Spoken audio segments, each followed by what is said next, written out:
Alibaba. Attends, je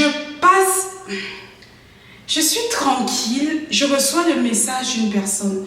Donc, si tu ne savais pas, ma ligne WhatsApp est ouverte. Tu peux me joindre à tout moment, ok? Tu peux m'appeler, tu peux m'envoyer un message. Si tu as besoin de conseils, etc., je peux t'aider.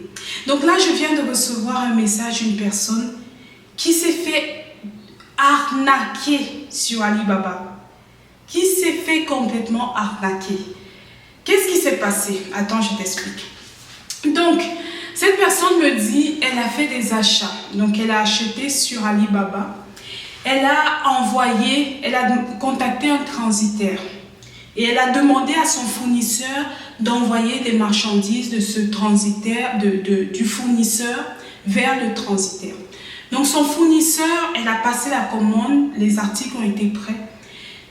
Et le fournisseur est rentré en contact avec le transitaire, comme elle a demandé. Et le transitaire, maintenant, a pris la marchandise.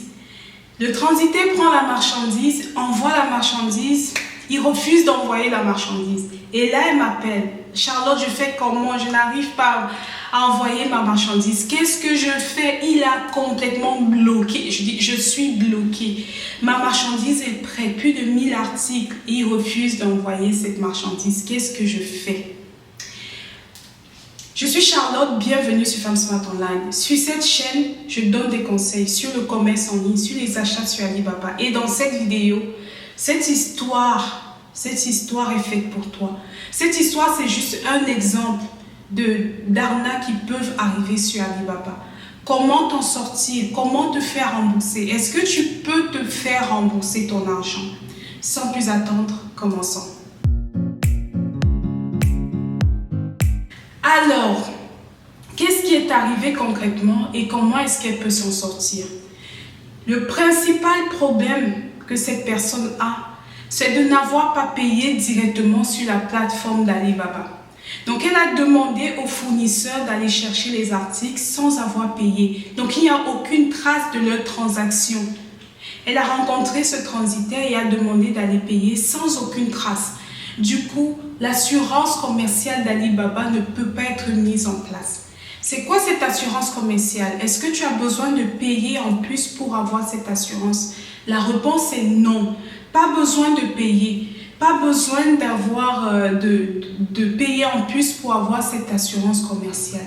Cette assurance est inclue lorsque tu fais des achats sur Alibaba. Pour éviter de te retrouver dans une telle situation, lorsque tu fais des achats en Chine et principalement sur la plateforme d'Alibaba, ne laisse pas le fournisseur, le transitaire ou qui que ce soit t'envoyer un lien pour payer en dehors de la plateforme.